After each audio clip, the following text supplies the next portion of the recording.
First off, everyone needs to listen to your podcast. I think you guys are probably my most favorite industry podcast out there because you guys really teach actors how to actually be entrepreneurs, how to actually market themselves. So I also do feel like every actor should think of themselves as a business person. It's we're doing it. Smiling because you're furious at me. No. I think that's how you opened the very first episode. Oh, well, wow. That's nice. It's air conditioner day. We got to bring in the ACs. I will say that is one bougie thing I like about. Oh yeah, that you don't have to have the ACs. Yes. It's central air? What is it? Yeah. Although it like mostly works. Sure. And there's weird and that goes for heat and AC because in the winter, I've learned a lot, sort of managing your own places. Like you do appreciate a super because all of a sudden the cables on the outside things are frozen and the heat won't turn on until it melts off the snow. And you've got to make sure that the coils, there's like a whole, and then the AC, you got to. Except the supers don't do anything anyway. Maybe you get your supers. You get your supers to. I always trust me. My supers were super. Yeah, that's why I'm grateful for Nina because she can speak to them in Spanish. It's like we get a little bit more attention than. So and also, yeah, sure, yeah, I'd love to see that. No, but and then I'm always kind of like I don't want to bother. I'm just always kind of like, but she's like. No! So it's like that's the job. I know. No, that's the job. But you're right. It's not like I could do a ton, but there is like, just like those things. Like I'll never forget. One night, I was super stoned. This was a long time ago. I was super stoned. I was sitting upstairs. Michael wasn't home, and I look over, and there's water just seeping from where the washer and dryer are, just across the whole first floor, just water.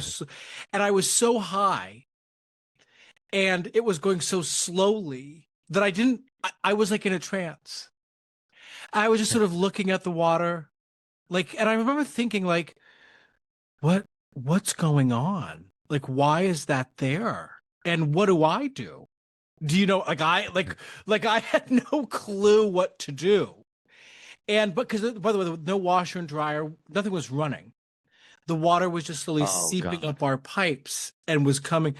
And so then I had to go interact with, because I had to send a message to the group. I mean, because I am on top of shit in our building. I am like the woman who's like, there was noise at 2 a.m. and I filed a 611. Yeah. Like I am that person.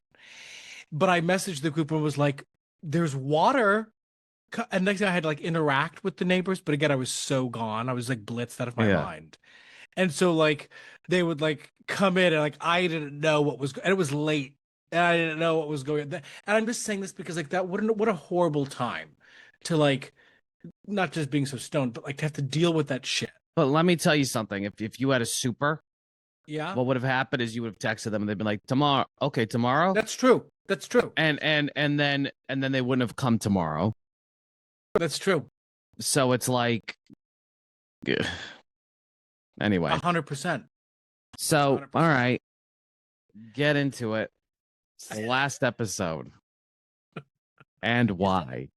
Because of me. You tell me is that what you're holding on to with this, Mike? Listen, okay, hold on. It is for all our folkies. It is the last episode. This is the last episode of the Creative Risk Podcast, to be released after the other episodes we still have in the can.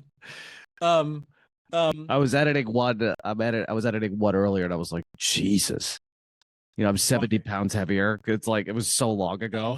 It was a year ago. What? Wow. Well, when did we start the podcast? I don't know. It was. Doesn't want to talk about anything like that. He's like, I don't know. Who cares? I don't know. Fuck it. Stupid podcast. Fuck our listeners. No, but it was what was it? It was I feel like it was. I mean, we could look on Buzzsprout. I don't know. I think it was. I mean, I think it's been 2 years. I think it's been 2 years. If you go on Buzzsprout. Anyway, yeah, it's been like 2 years. Yeah, I mean, it's definitely been like a minute. We've been on top of it for a minute, and we've covered a lot of ground. I mean, Yeah. and so yeah. I mean, we'll get into more about the how you ruined it, but we'll, for starters, let's go let's go back to the beginning about why we even started this podcast, because I do think we've had different experiences of the podcast. Um, um, for those who don't know, I would say I was responsible for 90% of programming, right? Yes. I would say that's accurate. And This would actually be, wow. This is our 100. Wait, no. It's our 1, 2, 3, 4, 5. This is our like 96th episode or something. So just shy of 100. listen, it's very on brand for you to just ruin everything at the very last minute before. That would have been nice. No. So why did we start the podcast? Why did we even begin this? I actually think it might have been more of a strategic business move, if I remember correctly. Yes, that's what it kind of was. Well, it was a way for us to like, I mean, it was a way for us to like, because what we have, we've talked at this point, we've had, I don't know, hundreds of thousands of hours of conversations in terms of our work together. No, probably literally at least 100,000, I would imagine. And so like, it was just like, well, these kinds of conversations are valuable to put out there to the public. I mean, to an extent, so people can get to know us and get to like trust us and, want to see like what we're about and want to work with us. So it's definitely started like as like, it's definitely more of a business move, of just like a marketing thing. But then I think it became more than that. Because we definitely were, one of the things that we always felt, we didn't feel like our voice was ever really represented. Right, that's right. In behind like so much of what we talk about. And we did feel like it was a way for us to speak openly. However, so yes, it was partially marketing, but the truth is that, as with the bulk of what we do and work on, these are conversations that other people are not having. Yeah, you're spot on about. Well, if there's thing about from our perspective, just full disclosure, the thing about from our perspective, what's challenging, right? It's like, we're offering, what we were offering was like, business coaching for actors. And if you think about like trying to get our values out there, it's like, it's the most cringe shit. It's like, how do you make something that's like, both, digestible, hooky, but also not like the most cringe shit where it's like, half of the people do it on TikTok are like, deformed middle-aged women. And it's like, they're like, I don't know. And they're like, I don't know what being so mean about it. But you know what I mean? It's like, I'm like, who is this? It's like, it's some like woman in Atlanta who like, was never did anything professionally and is giving like, here's something to know about your headshots. And it's like, Well, I will say, I will say, actually, all serious. I'm not going to say who it is because she's so active right now, but we've talked about her and I've sent you her TikToks. I'm like, this is you, and because she's like, she's like, what to do with a one-liner, what not to do, and then she's like, does the like back and forth. Yes. Hello, doctor. What, am I in love with them? Like she does like a whole, and I'm like, oh my God, this is a nightmare to watch. But I watch them all because it's like a train wreck. Anyway, I talk about that. And so like, yeah, well, how do we get our unique value out? Exactly, because that's not us. And so without like, but then like, we've tried to do versions of that. And it's like, I think we both really did not like doing that because it just Oh felt my like, God. you know, and so this was a chance. Remember, like, and you listen, to give you credit, one thing that's a blessing, and I think you would argue is also a curse of yours. It doesn't really matter what it is. It doesn't matter if it's jujitsu, if you're becoming a Nazi, if you're trying to learn how to cook ragu, you go all in. It doesn't matter. You're just like a tidal wave. So I'm thinking about you like in like, Prospect Park with like a full camera setup, like doing social content because you were really going in. You really go all in. You can't, there's no like quarter of the way, you know? Yeah, I guess. Yeah, maybe. Yeah, no, I think you're right. And It's I'm, like, I'm laughing because I'm thinking about you and the social media because yeah, you'd really go all in. and it's like, yeah, and so how do we get out like the things that the deep level things we're talking about without like and not be like, like basically being the most cringe people on earth, and like, so that was a big reason why we started. But per your point, it became more than that because it was, we were learning doing it, right? So it's like we were learning things and it was fun and meeting people. And I mean, listen, the thing is that's hard is, right, every single podcast we record, if I had all the time in the world, right, it's like absolutely I could do this every week. And if there was a whole team like, editing it, because it's like I walk away from every single podcast like with some interesting with value. I'm never like that was a waste of time. I'm never like, oh, I didn't fucking, like every interview, every time we talk about something, like we go deep into it and it's like, yeah, I walk away thinking about something, like just considering how it applies to my life. And so like it did offer a lot of value, you know what I mean? And so like that's what's tricky about it, right? Is that yeah, that's and so it became this thing where it was like, even though, if, in some respects, and this is, I take blame for it, but it's like it should have been put down a while ago. Just, in terms of when I say should have, I don't mean in terms of like it was, but like because of how much the ball was dropped. It's like it was hard to let go of because I wish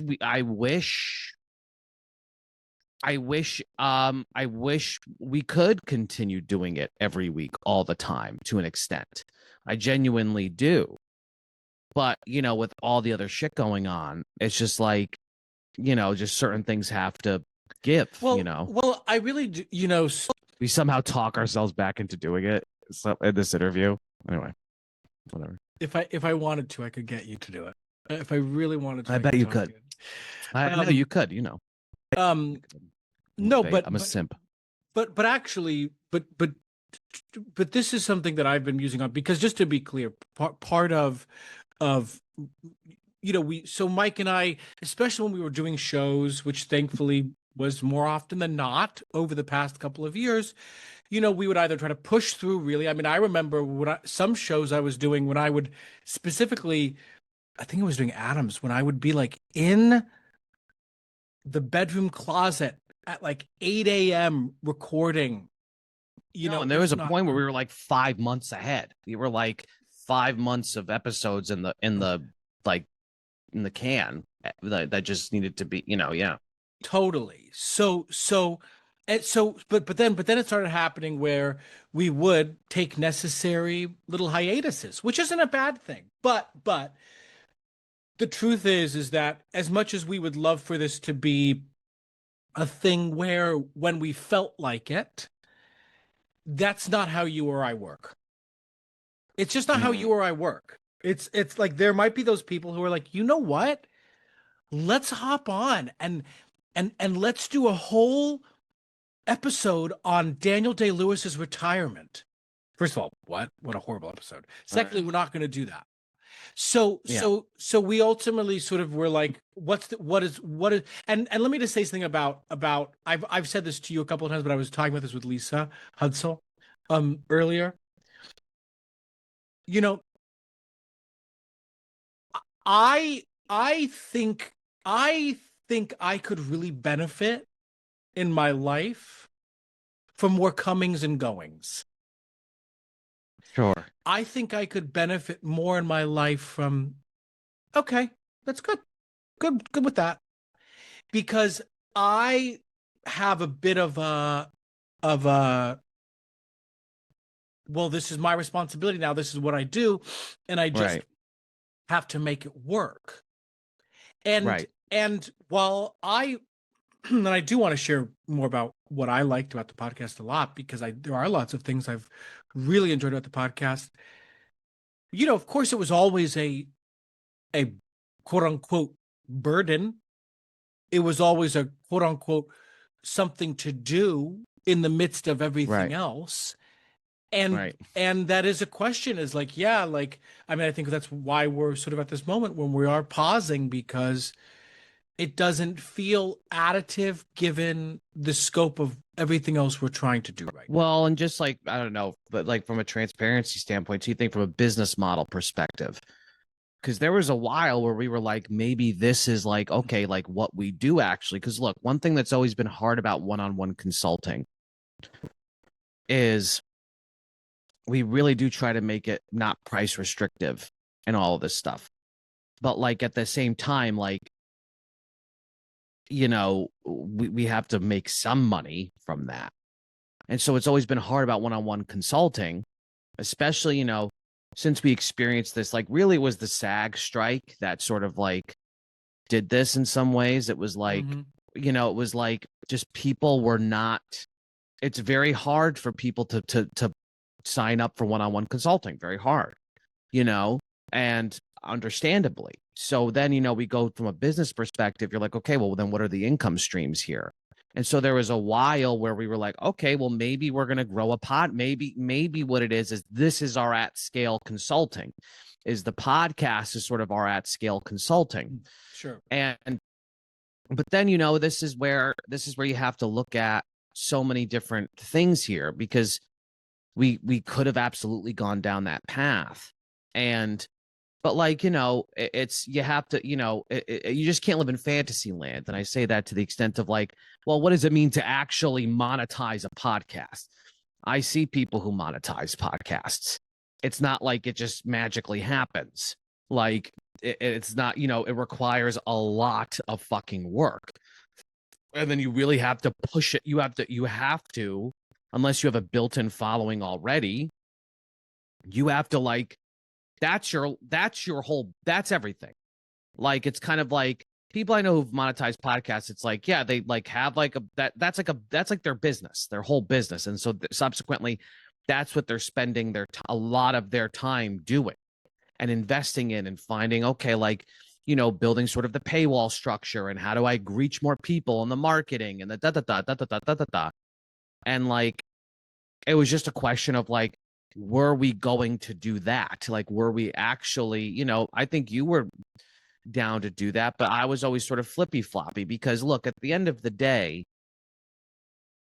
what I would, and to sort of speak to your point about like, yeah, like this is something where it's like about like, we kind of look, like, I don't know what it would mean if it's just like, and look, if this is still like, I mean, look, the podcast's still going to be up and live and active.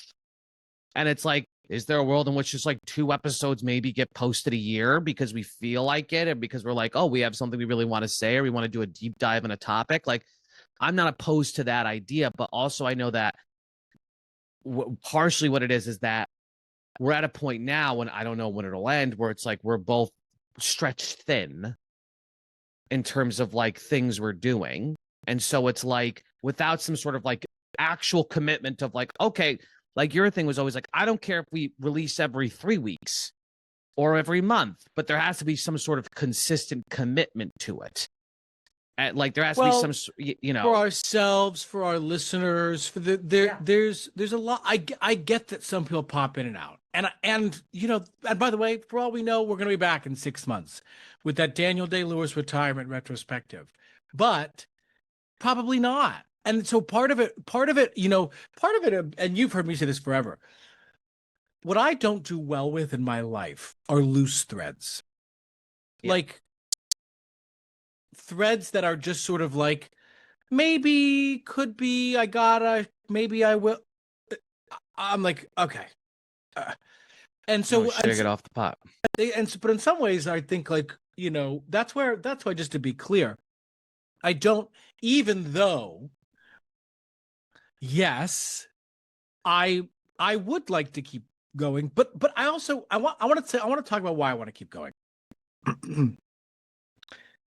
And I think you should be honest about your perspective on this, because mine might sound a little Pollyannish, but the truth is that, and it probably is because I was doing the bulk of the programming, I genuinely enjoy most of that work because I did enjoy most of those conversations, whether it was with us or the guests. I really did. I did too. I did because, so we used to have a book club. And I really liked our book club. I like that too.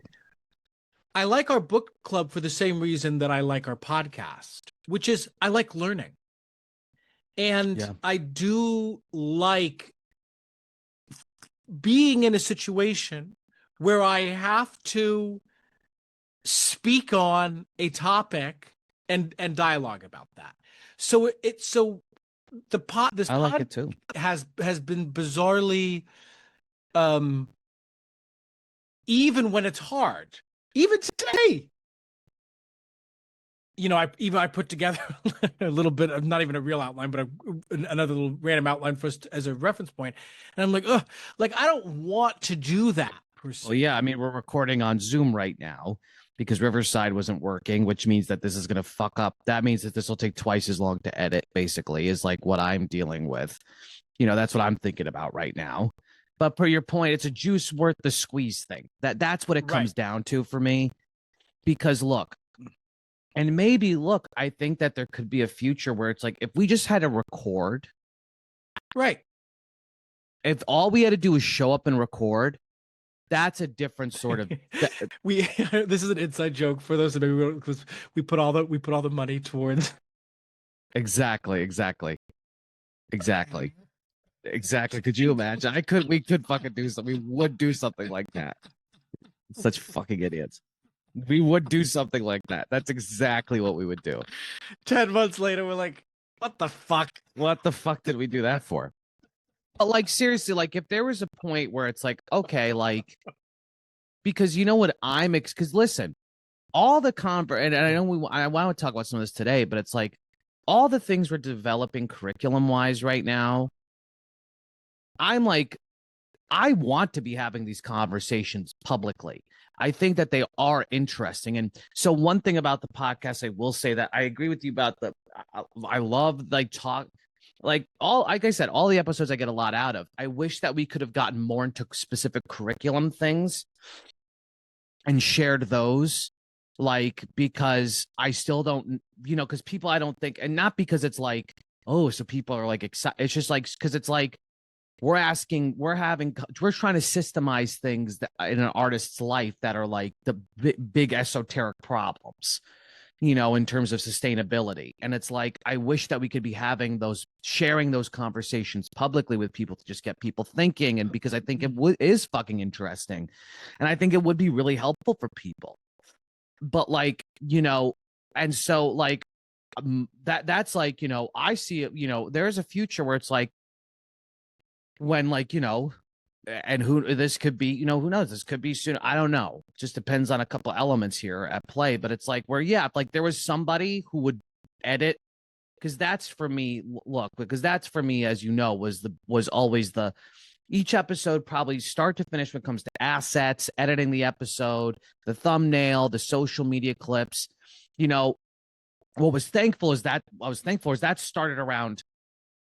That would be 15 hours of work in the beginning, because I would do it on fucking Premiere Pro and all this bullshit. And I like had to do, and then I was basically able to get it down to a solid, I would say 5 hours, like give or take 5 hours a week, basically, with Riverside and things like that. And look, 5 hours doesn't seem like a lot, but 5 hours a week is like, that's not nothing. That's a commitment. And it's like, totally. and it was, and so that was a big, that was hard. That was hard to just, and that's the thing, is it juice. Well, if that was like my life, if the podcast was like what I was trying to fucking do with my life, right? If it was like, this is, then 5 hours, 20 hours, 30 hours doesn't matter. But really, this has been for a while sort of like something, per your point, that we get a lot of value of, but it's like more of a side thing in some respects, it's like, so it's like, when it just comes to allocating resources like that's all it was. That's all it is for me, is just, and per your point, like about the programming, like I wanted to talk about like, the income ladder. I thought like every time I talk about like the income ladder thing, like this news, that we implemented with School of the Arts, it's like this idea of like, how artists build income streams outside of, their bookings and shit like that. Like every time I talk about this, people are like fascinated by it, and I'm fascinated by it. And like sharing things like that, sharing things like sharing our framework, sharing our system, sharing things like that. I would love to do more of that. It's just, it's just a time and resources thing. And it's, yeah, people get it. People get No, it. they do, and I that's why I'm. It doesn't feel like a failure. There was a lot that I've gleaned out of this, from the conversations we've had with people, from the conversations we've had with each other, from creating the outlines, from trying, I can't remember if I've said this on the podcast or not. For those of you who don't know, and this is old school artist strategy now, but in the very beginning, and we kept it going at some point, we even had an editor working on our blog posts. The blog was a big Yeah, I know. was a big tool for us, but also one of the ways it was a tool, and I think I said this to you in the very beginning, when it was just literally me and Astoria, I would send out these Monday emails, not even in blog form at the beginning, from my Gmail to just all my contacts. Mike was on there, and they would be basically blog posts of sorts around different topics around artist sustainability, which is what this whole podcast is. And one of the reasons why I did that was, of course, to share thoughts from a marketing standpoint, for people to go, oh, Joshua's thinking about this, or whatever the fuck. And I think even, I'm sure at some point I started probably even saying like, reach out if you want to work or whatever. But the other thing, and this was a big thing, was trying to work through an idea, trying to clarify a point in a singular blog post became just very helpful in a lot of ways. And these podcasts did the same, as my point. Exactly. But and the thing I'll say, which I agree with you, dude. And it's like, but the thing is, you and I feel like I'm saturated with that, because you and I have at least 6 hours of meetings a week where we're talking about a curriculum.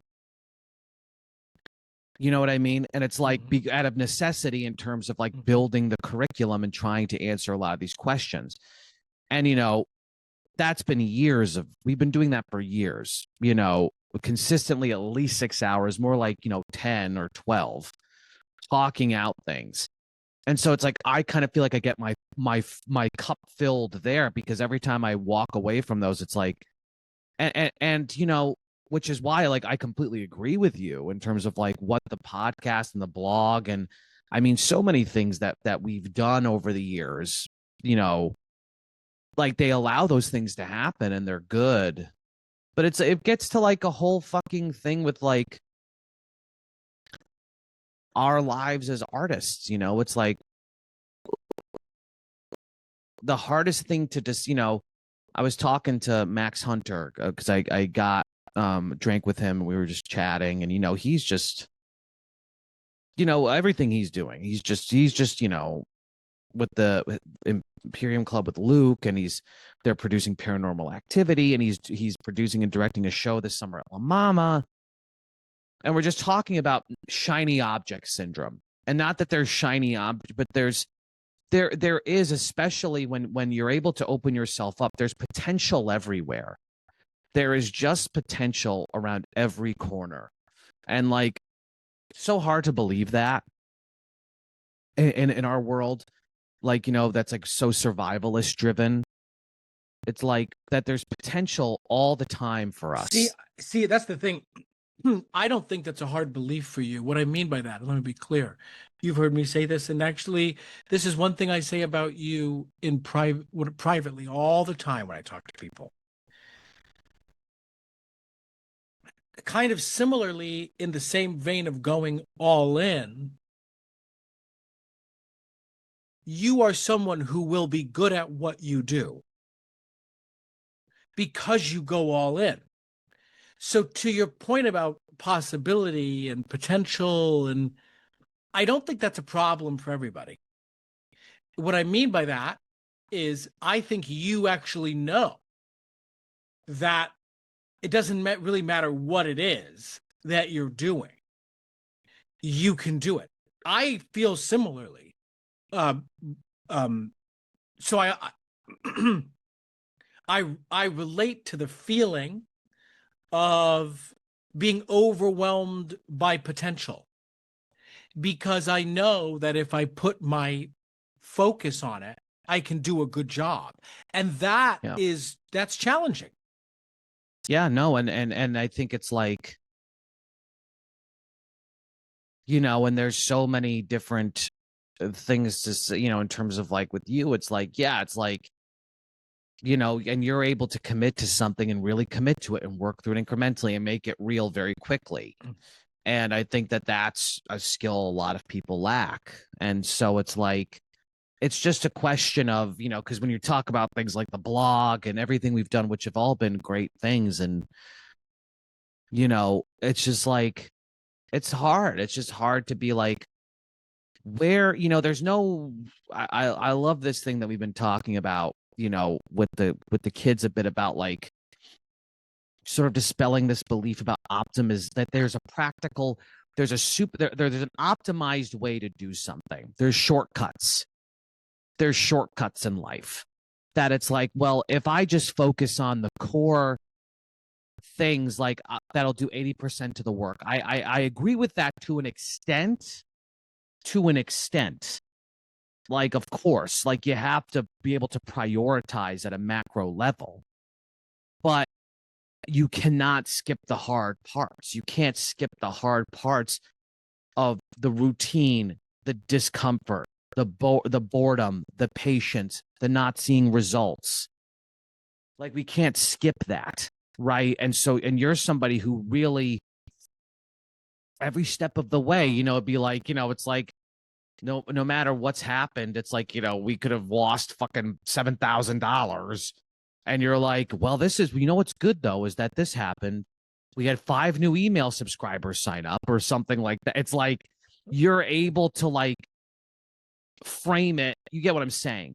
Is you're able to like understand that like setbacks, setbacks are all part of it. And that's really hard to accept, because I think most people believe that if they find the most optimized way to do something, it'll lead to instant results.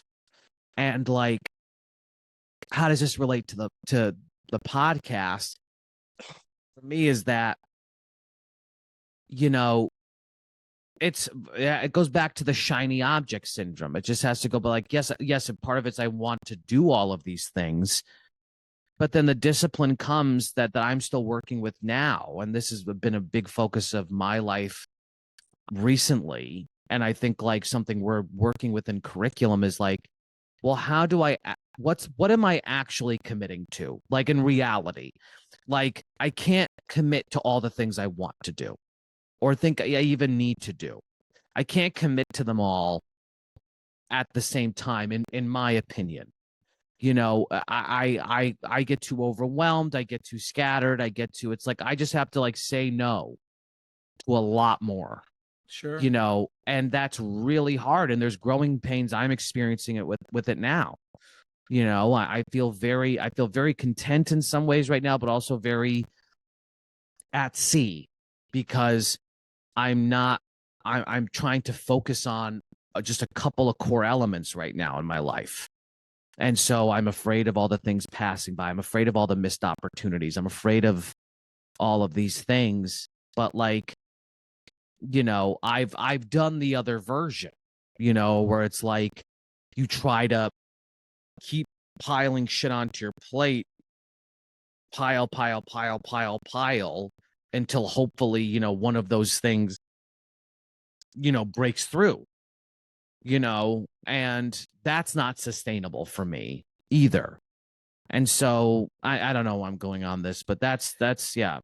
Well, one of the things, just for people listening, because you mentioned it a few times, and I think people do know this, but I'm going to say it anyway, is, you know, so we're now currently working with the juniors and the seniors at the University of North Carolina School of the Arts, which is where I've always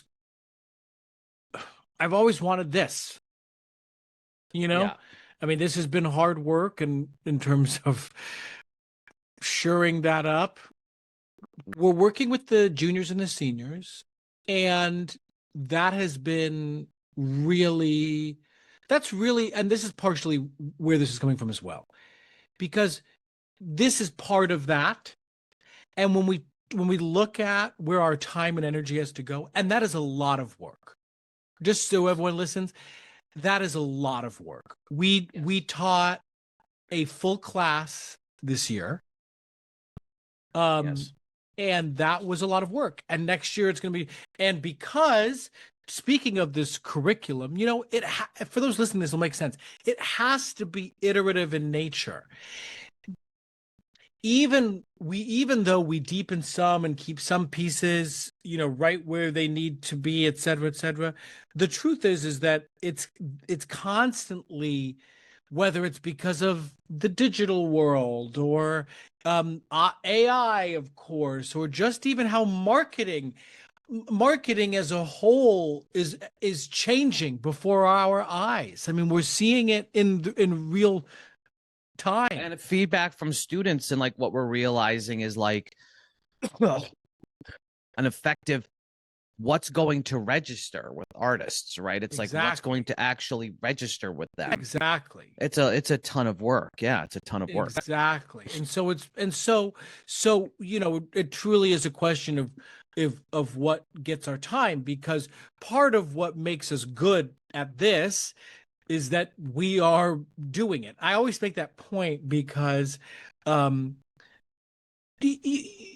know, the people, it's what's his name, Ray Dalio, you know, and our friend Hasiem always talks about that, about being a believable person, someone who's done the thing. You know, part of what I'm proud of in this work is that we've always been doing it right alongside teaching it, meaning we have real context. That's what part of what makes us experts at it. To be clear, we do not have every answer to every problem ever. We don't have the best financial advice per se. We don't have the best self-producing step by steps. We don't. But we understand the pain points. The exactly. thing that I think is the thing that I think that I will give us credit for a lot is that we understand the pain points very well. And we understand the pain points that people are not aware of because they don't think about it. Sure. Like, exactly. You know, if you were to ask most actors what their pain points are, it's like, I'm not getting enough auditions. And it's like, that's like a surface level pain point. Like you actually, this is what's actually, I mean, not to say like, I know it sounds cocky, but I think it's just true, is like, that's not really the pain point. Like, you know what I mean? It's like, that's not really the problem. Right. And so that's one thing I always feel confident in, what the things that we do, is that nobody's having, and, you know, I wish sometimes it was more shared with the public, but like nobody has the kinds of conversations you and I have behind closed doors. It's like, I know it's not happening because I've experienced, because, you know, we've done We've consulted now in larger capacities too with educational institutions and things like that. And the people are supposed to be leading the future of artist training and preparing artists for the world. They're like, if it's a whole piece of the pie that they need to be really training their students for, they're preparing them for like 2 crumbs. I mean, like, I'm sorry, I'm even going to say something, and I say, we say this to the kids. It's like, even in developing that acting class, it's like, when you think about it, it's like, I know I'm going to bring it up. I always bring it up. Breakdowns, black market breakdowns. The fact that there are people who are above the age of 22, let alone 45, who have been in this business for years, who still think that backstage and actors access are real. I know. It's like, and it's like, and they don't know how equity health insurance works. I know. And they don't know how, like, they don't know, like, really, like, oh, like, well, this thing, like the basic bitch information. It's like, yeah, they don't really cast series regulars out of Atlanta. Like, this is like kindergarten information that people in this business have no concept of. And so, like, I just have to, let me just get this point out, which is like, please, that's like 1% of our curriculum. Like, and how we're teaching it to the kids. It's like, we just have like, what, 3 hours worth of videos we show them to like get all that basic bullshit, the basic shit, the shit that should be basic that most people don't ever fucking learn about, just out of the way so we can get to actually the real issues. It's like, and so there's such an uphill. I mean, that's always been the problem. I'm not the problem, but the challenge is that it's always been an uphill battle because, we're so confined in this business to just thinking about like 1% of the problem. And this is our lane. Our lane is like my headshot and resume. Totally. And it's like, well, I see the black market breakdowns every day. I know how many things are actually casting. You and I both see that. There are what, like 30 projects a day. It's like, well, we're in a different, like, it's not about your fucking headshot, buddy. It's not about your fucking, like, the new EcoCast system on Actors Access and how I can, like, have slate shots or some bullshit. And it's like, so how do you educate people on problems they're not even aware of, but that have real impact in their lives? Like, that's always been what's hard. And the thing I was going to say was, I don't mind saying that even after this was the most time we've ever spent with the group was with this graduating class. And, if any of them listen to this, they can ask me why I feel this way, but I was disappointed in a lot of the follow-ups after their showcase, after we belabored this point about expect nothing. And by the way, I think there was, I'm not going to blow up their spots, but I think a lot of them heard nothing. At least 6 or 7 that messaged me. That's not including the ones who didn't message me. So why do I say this? Because I do think we've always offered something wholly unique in the space. For a lot of reasons, and I do think we are thought leaders when it comes to the idea of artist sustainability. And I say this in terms of this class because even then we couldn't quite overcome the basic mindset, and I'm just being honest about that. And it's not true for all of them. And by the way, that's not, they're not bad because of it. It's a cultural malady. It's a cultural malady, as we say. And it's like, and it's permeated still by, like, when a huge casting director goes in there and tells them, like, to send 200 cold emails to agents. It's like, Exactly. It's like, so it's just permeated from the top down. And it's like, but we've had conversations with casting directors on this podcast that are like, we're in trouble. We're in flux. And so we're just trying. And so, great point. And so it's like, to ask the question, and it's overwhelming. It's overwhelming for me too. And it's like, because it really gets down to a lot of esoteric questions. I know we try to systemize so many things, and we have. I'll say like one thing I'm really proud of, and I'll say it is like this idea of like, the income ladder, talking to these kids and being like, yeah, so you're probably not going to make a living from acting. Most of you will not do that. And even people who do that, they do not rely on that. Okay. Right. So you need to build income streams. Well, how do you determine what kind of income, how do you build an income portfolio? Well, what's your financial urgency? What's your risk tolerance?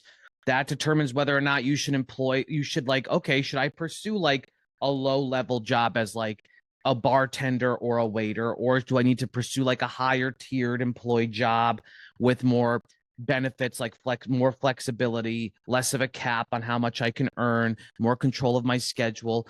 Or do you pursue self-employment? What are the different levels of self-employment? And then how do you build some sort of plan around building? Because I know you and I have income streams from many different places, in terms of like employed work, both, for me, both employed work and self-employed work, to try and like, and so how do you build a plan around that? I mean, this is something we all deal with, that nobody is like, how do you systemize that for people? Just maybe it was clear on what you just said, but I do want to acknowledge one thing that we did there that is even more so unique and very unique to this year.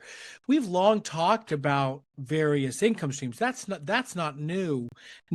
Talking about various income streams. But when you talk about the income ladder, part of what that is based on, that I think is wholly unique and smart, is the individual, because right, an assessment.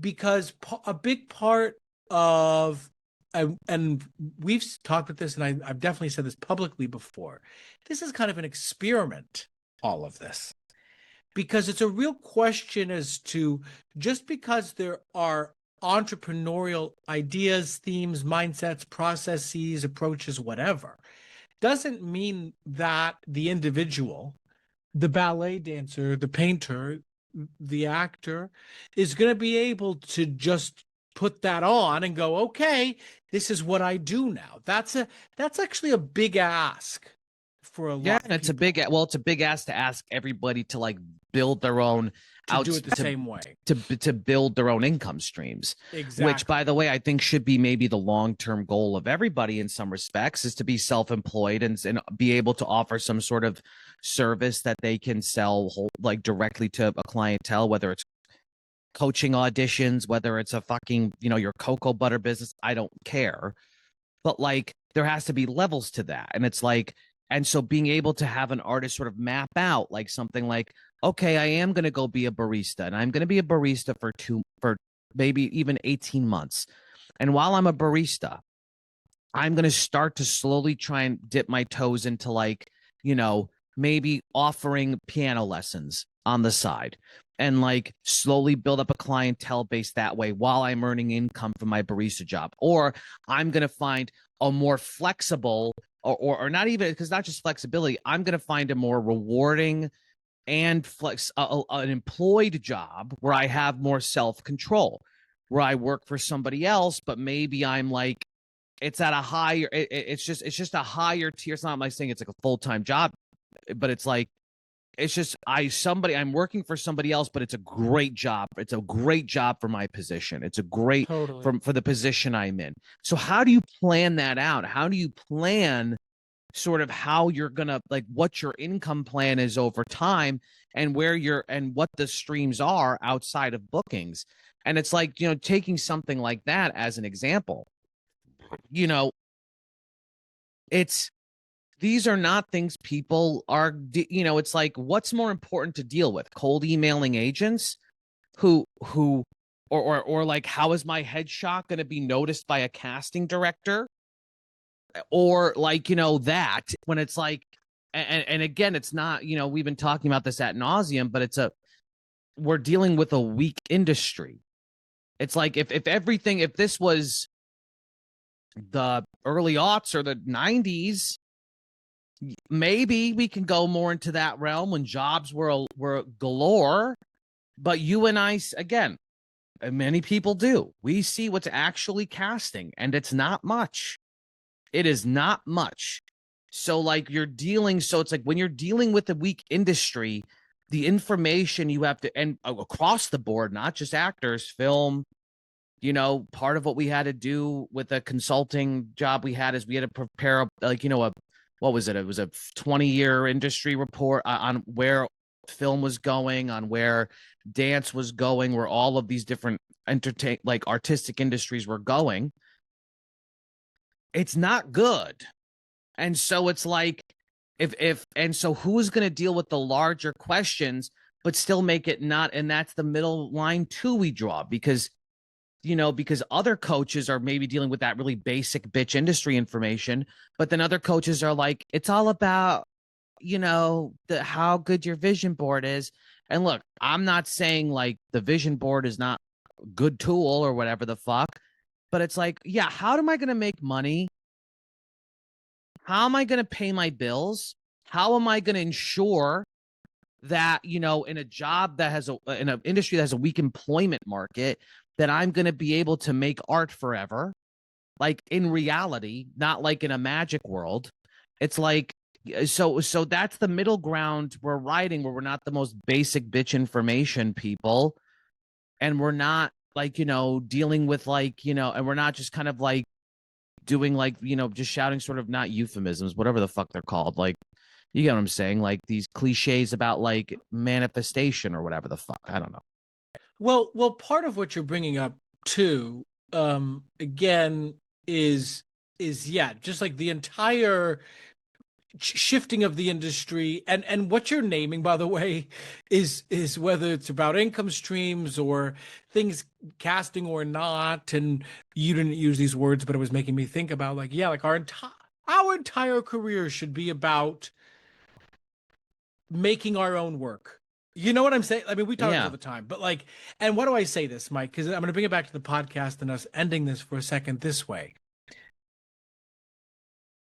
We're constantly in this headspace, meaning we're constantly putting this into work for students and our one-on-one folks that we work with and this podcast, and then we're living like it's day to day to day. I bring it up because you've heard me say that in a lot of ways, what I've enjoyed about that personally has been like the meta existential, oh, I have to figure this out for me. But for you, do you find that like it's also just too much sometimes to be in the space of talking about it, having to put into curriculum, dissecting it kind of differently for the podcast, then living it day to day? I think it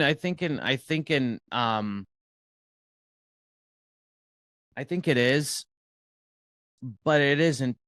It's just too many different avenues to explore it, maybe, because we're sort of like where we're arriving with a lot of curriculum elements now have really come from direct experience, not in terms of like things that have solved certain problems, but also struggles I'm having now, like, and that you've had. And I say this because like it's real time. Per your point about like we're living it. It's like it's real time trying to answer these things. Totally. And so maybe it's not that. And look, the point you always make is, well, this is what I'm doing is I'm an artist trying to like make art in the world. But where I'm, and this is really informing so much of our curriculum right now, is it's like, it's just, I can't, yes, that is the central question that I'm dealing with day to day in a lot of respects. Like not even like in terms of a curriculum, but in terms of like what am I doing? because I am an artist in the world. So it's like, what am I focusing on right now? What am I trying to do? Where am I at in my life? So it's not even just through the lens of curriculum that it's always the constant question. It's always the constant question. And us being able to work on it and talk it out is just a way to like take action on it and start to make sense of it. I just feel like it's just too many avenues. It's too many different, because part of like the realization I've had, again, it comes to like, there's only so much resources I have. There's only so many resources I have and so much energy I have. So where is that going? And it's just like, not that this is not, but I feel like that cup is being filled in terms of the curriculum. I think that's kind of also like a larger point we're making, is that the teaching is filling our cup in a few different ways. And so it's just a question of like, if that's handling many of the different check boxes, you know what I mean? It's like, I do. Yeah. It's just a question of that, And this is a question. This is one we keep circling back to a lot too recently for the classes that we're teaching, because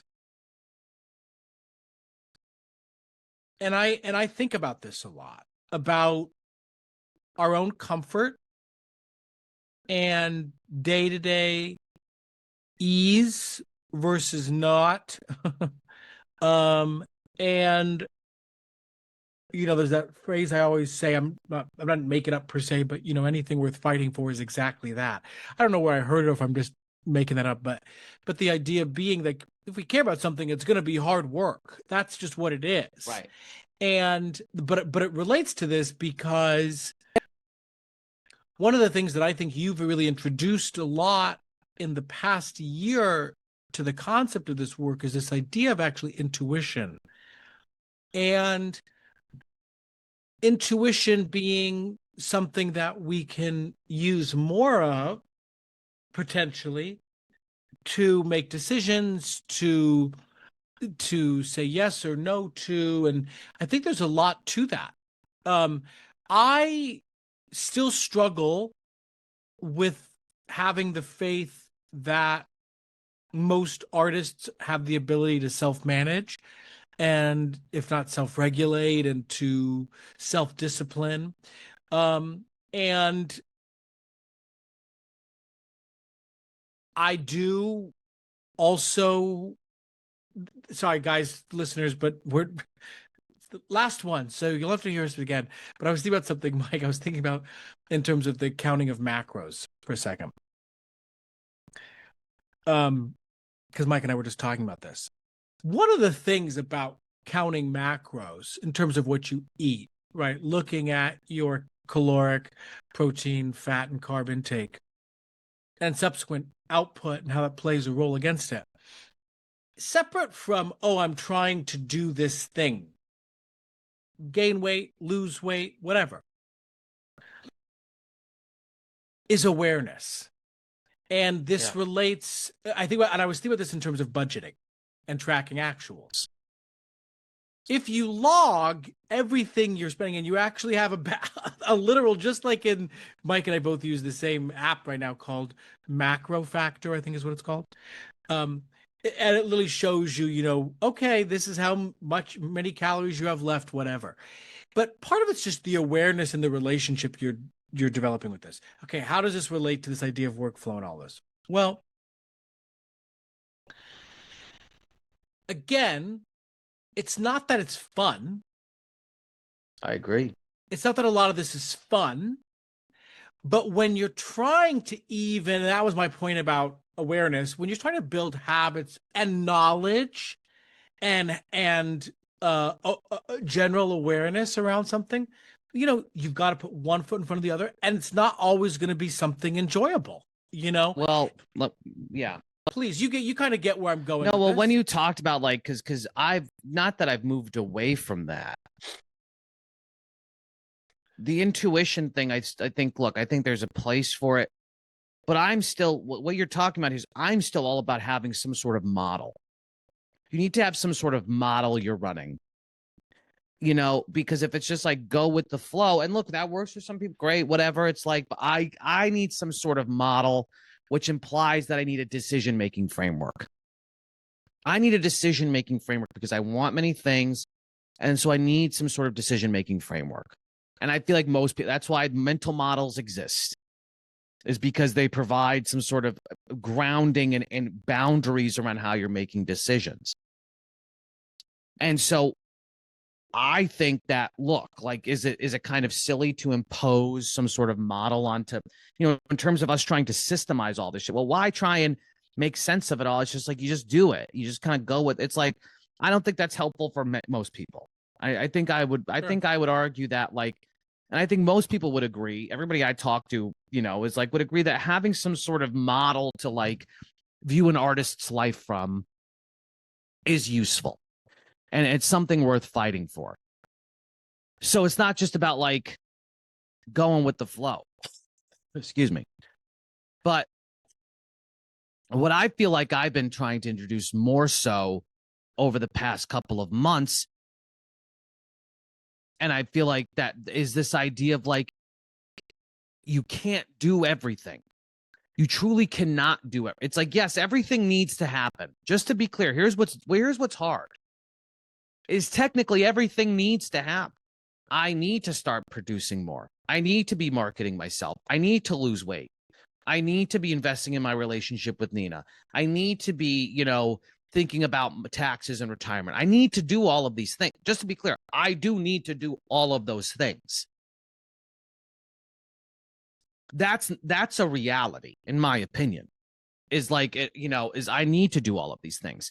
But the question that I feel like we've been wrestling with, and where the curriculum, and look, this is why one-on-one working with people, what we've learned over the years too, is like, it's very quickly, if you try to eat the whole cake at once, it's very easy to get overwhelmed.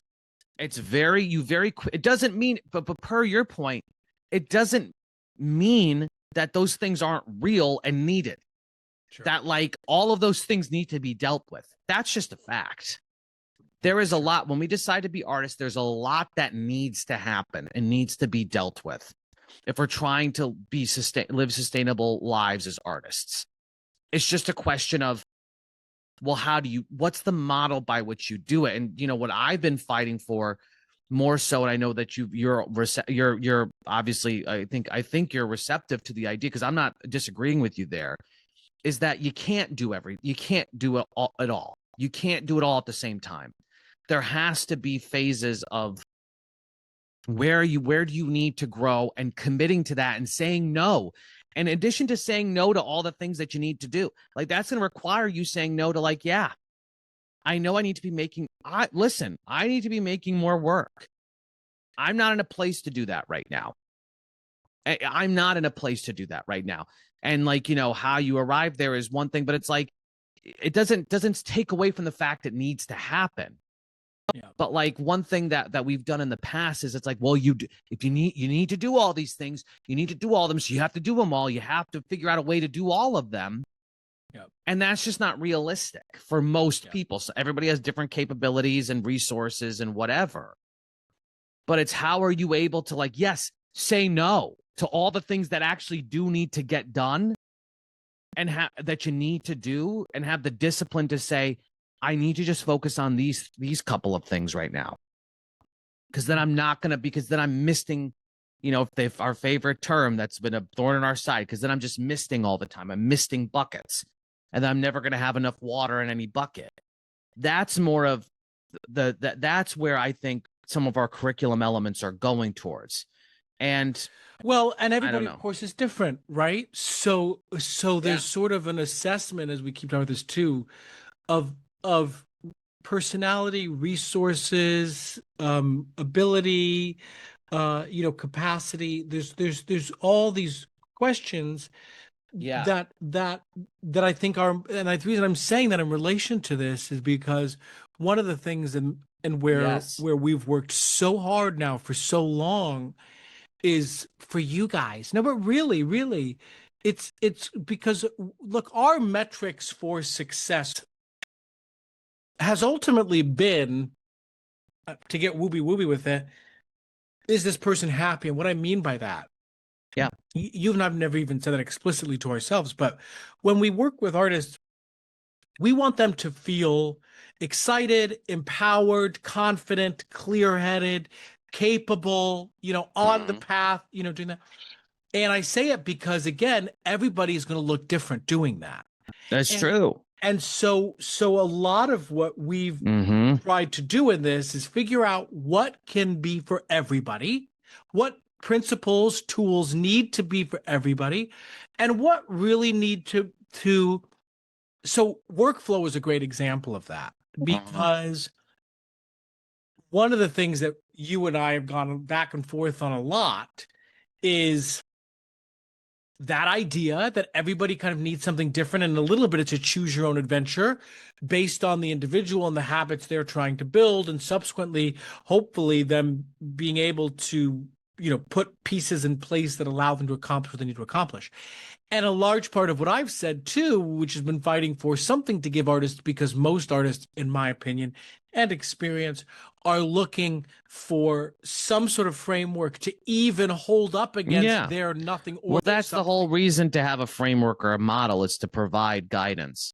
And even I just want to take the example, the thing you just said about everybody has different capabilities, because look, like I'm thinking about you and Max Hunter. You and Max Hunter, I feel like, get energy from having a lot of things going on at the same time.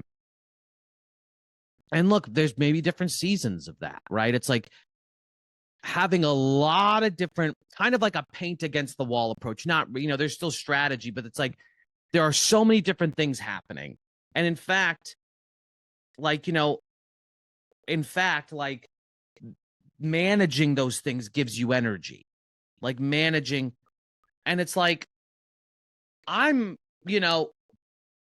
listen, I think everybody has that to an extent. It's just people have different limits. Because even take right now, it's like, you kind of know when I'm paring back down my focus to some extent, right? Like I'm paring back my focus to some extent. And gosh, has it been, it's been so interesting, dude, to like, I'm just, it's like, really saying like, what am I prioritizing in my life right now? And it's like, it's mainly a couple life things, financial stability things, all things that are working towards something that feel good. And, because in the past, how I would operate is I would be like, okay, I'm going to focus on, but then but then I could also produce Miss Julie with Susanna. And then I could do, and then it's like, ooh, and the next thing you know, or we do the podcast, or we have, and the next thing you know, there's 100 things that I can't manage. And it's like part of why I choose those things is maybe I think it's because of instant gratification. It's because I want those, I'm hoping that, because I just want to get to an end, per your point about the boredom, the routine. I just want to get to the end result faster.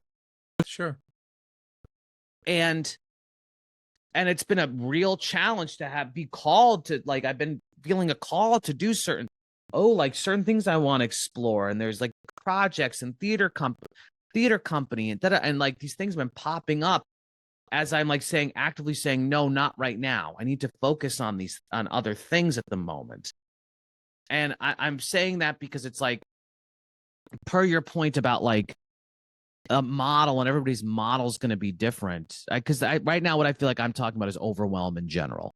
Because that's why the podcast is ending. It's overwhelm, basically, to put a overwhelm of requirements. Period. And it's like, I think most artists listening to this don't want to just move to like a cabin and do nothing all day. We want some pressure. It's part of it is finding the right amount and going a little beyond it. That's kind of low key what I think this is all about at the end of the day. Is it's about finding your limit for pressure and what you can handle and the things you're going to take on, and just going a little beyond it every time. Yep. You know what I mean? And it's like, I feel like some people have a high threshold for that. You have a high threshold for the amount of things you can handle. You have a very high threshold. So you pushing yourself to go beyond it looks one way. Whereas like, I think I have a decent threshold for it. I tried to go 20 steps ahead of where I was in terms of what my threshold of all the things I can handle at the same time. I think this is a very interesting idea because nobody just wants to be passive and do nothing all day. Most people do not want that. Most artists want some sort of like sense of this in their lives. It's just how much is too much. It's about finding the right degree of it where it's not like it's comfortable and it's just enough for me to handle, but it's just a little too much. I'm taking on just a little too much. Not, you get what I don't know. This is an interesting idea. I think you're right. I think you're right. But can I just also say that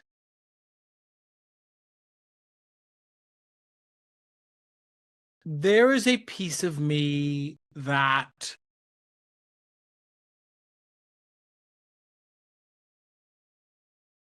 and I'm gonna say both of us and many people, but especially us in relation to the context of this conversation. And I don't think this is bad, by the way, what I'm going to say per se, but it means to an end. So what I mean by that is that when I say I want to self-produce so much more, when I say that, what I'm actually talking about is not projects. I'm not talking about I want to self-produce more. I want to let go of the industry. I want to let go of the idea of being the next replacement in Operation Mincemeat.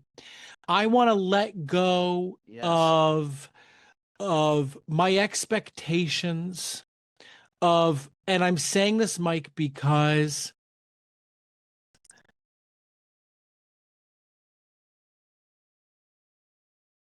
I just wonder, and it could be our age, and we're not old per se, but we're not 20. And so I do think for everything we teach, we also are chosen a lot. And I say that because in a lot of ways that makes our job harder. Do you know what I'm saying? Well, I mean, look, this is something that I was talking to Max Hunter about this. It's like when the institutions of validation are you don't respect them as much. Like, I don't care. I truly do not care about what, X theater, Y theater, Z theater is doing for their season for the most part. And yes, these are the fancy, or like half the things on all the things. I don't watch any fucking new TV. I don't like it. So, but why am I trying to beat down the door and get and have these people? It's purely from a validation standpoint. It's purely to be validated for me. And it's like, and so, but per your point, what's hard to go, yes, like, because when I think about, okay, like when I'm going to really prioritize my, like when I'm going to move into a business forward season, and it's like, well, how am I monetizing? How am I able to make money doing this? Which I do, just to be clear, I do make money acting. I do make money acting. But when I'm thinking about like, what am I actively pursuing? It's like, yeah, it's not about, for me, it's, and teach his own. It's not about bookings. It's not about it can't be about that. It's just not about that for me because I just see the way of, I just see where it's all going and it's not going in a good direction. But per your point, let's say I am going to like be like, I'm going to do it myself, which at the end of the day is what I have to fucking do, dude. And what I want to do, I'm scared to do it, but it's what I want to do. And it's been a long time since I've done it. I'm going to have to say no to a lot. Like you can't have everything you want. And that's sort of where I'm at in my life. And I know I take a very binary approach to all of it, but it's like, you can't have everything you want in life. So I can't be, if I'm really trying to make my own shit, saying no is the hardest thing for me. because it's like, yeah, if I'm doing it, I got to do it. And it's not like, well, I'm going to do 40 other things too. No, I don't believe that that's how it's done. Nobody I know who has done it does it like that. It's like, if I'm going to make my own shit and try and find sustainability in that way. When I'm talking about sustainability, I'm not talking about industry success. I'm not talking about that. I'm talking about financial return from a business perspective. I'm able to do something I love, be in the rooms I want, and make money from it. That's my life. That's my whole business. So there's no me also trying to pitch myself for the next show at Boo Boo Rep or trying to get in with X off-Broadway theater here. I mean, like, I know that you don't like these binary sort of things because, of course, yes, there's whatever, but it's like, I gotta fucking do it, because if I'm not gonna really do it, it's just not gonna work.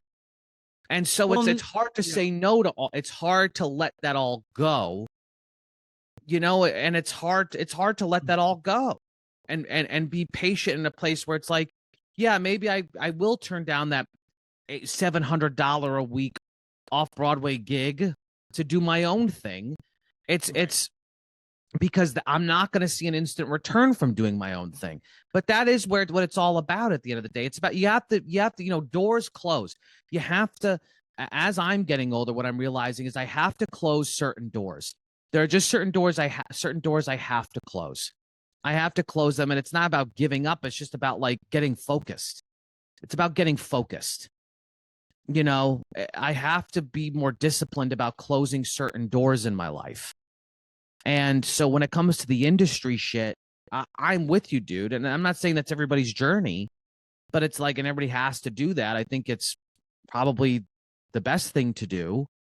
But it's like, I have to do that. I have to commit to that and not do it like half measures or like barely do it. I don't know if any of this registers. Of course it makes sense. And this is actually, I think you're bringing up a good point, actually, about this saying no to things. I mean, I'm thinking about my next really year, and I won't say what it is, but the thing that I'm not excited about, and I probably should say no to it.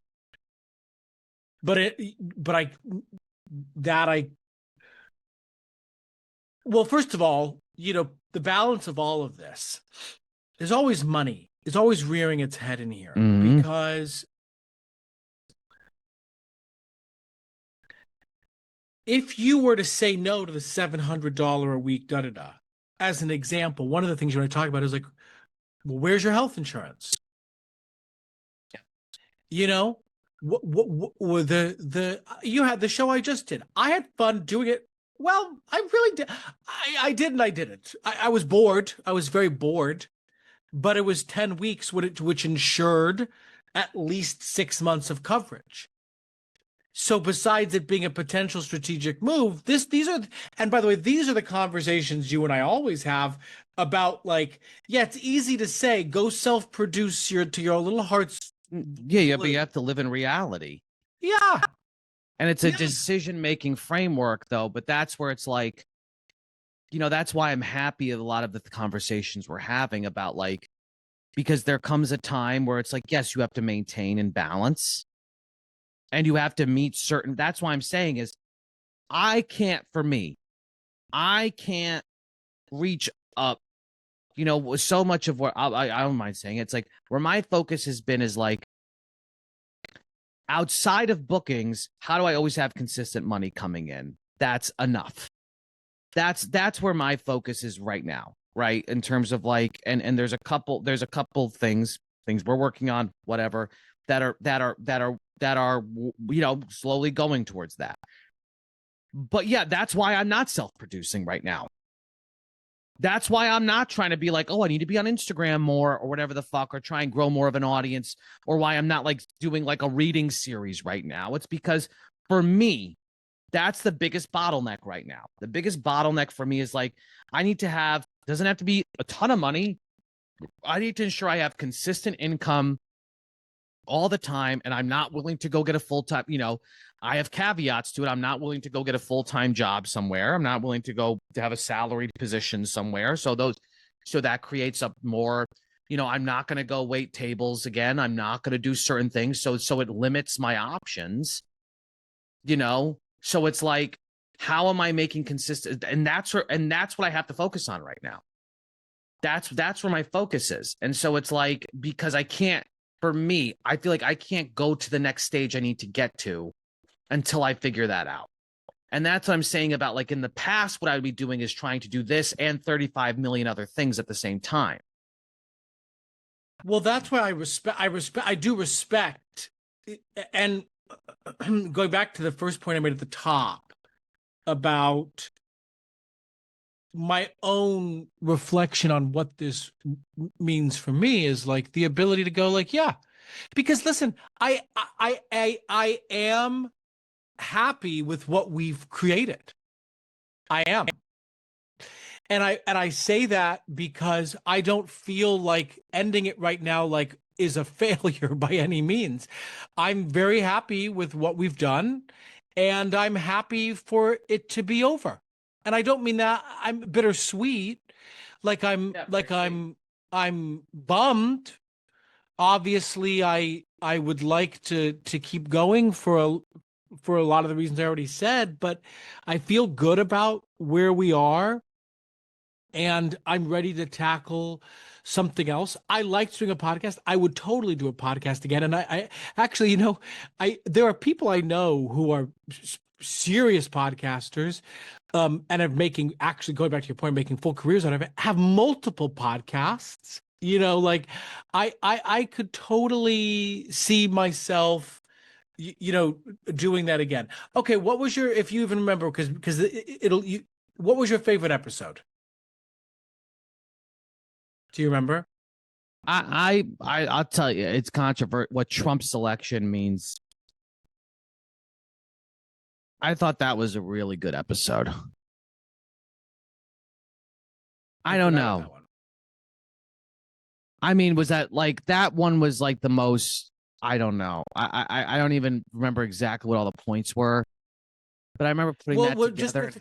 Just what Trump's election means for artists was essential. For artists. Yeah, yeah. And look, like, I don't even know if I like I said, it was, what was it now? It was fucking 2 years ago. Long time ago now. That one probably was like, that one probably was like the most, like, when I look back, I'm like, yeah, I'm like, that one was like the kind of shit that like I found interesting.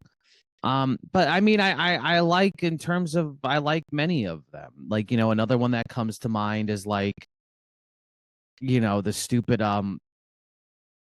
the strikes, and when we played David Zaslav and Bob Iger, and we were like pretending to be them. I thought that was fun. Yeah, those two stick out to me. Yeah. I really liked when we did True West. I'm just kidding. Oh my God. Oh my God.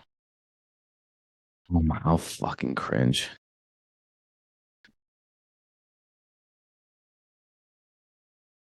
LOL. Oh my God. I mean, it wasn't that bad, but it wasn't that bad. It is cringy, though. I agree. The art chair. The art chair. Oh yeah, that's what we wanted to do. They call them art chairs, where we do like more artistic things. I think that was only on Patreon for the most part. Yeah, it was only on Patreon. Yeah, clips of you. No, I'm sure we'll find. Oh my God.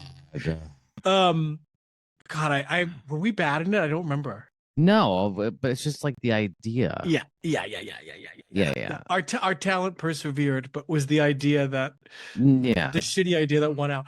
No, I actually, which one I really liked. I really liked talking to the Strawberry Mansion guys because I was such a fan of that movie. And so that was, and I really was a fan, and so. And by the way, that's actually an example of where I like the podcast, because I'm like, oh, what else are they going to talk to me about their movie?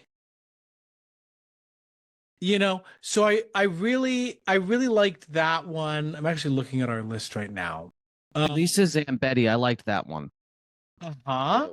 I just thought that was just a that one was just like, I feel like if you talk about like that was just a fast. I mean, when we talk about like episodes that shook me and like actually like changed the way I view things, like that one really did.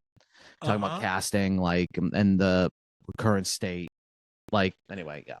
I also liked the London influencer guy, Mickey Joe. I liked talking with him. That was interesting. I also really liked talking to Dia Love. That was a Ron Rising, but I loved talking with Dia Love. I like how none of them involved me. No, I'm sure. I actually, yes, I'm. Just shut up. I don't really care. I also loved the one with Peter Marks. That was a fun one. That was a fun one. Should we keep going? Should we keep going with it? No, absolutely not. Absolutely not. But listen, but thank you to everybody who did listen to the podcast, and for those of you who truly were avid listeners, all 6 of you, and those of you who would message about it, we appreciate it. We had more. I think we had more than that. Of course we did. Because that's a joke I would make, but people listen to it. Of course, people listen to it. Yeah. No, they really did, and we always loved hearing about it. It fueled our egos, which was lovely. I haven't even signed into. I'm looking, and thank you for all of our reviews. What if you logged into Buzzsprout? You saw like 1 million listens last month. It's monetized. It's completely monetized. We have like $40,000 just sitting in an account, random account, just be like get your cash. It's like it's here.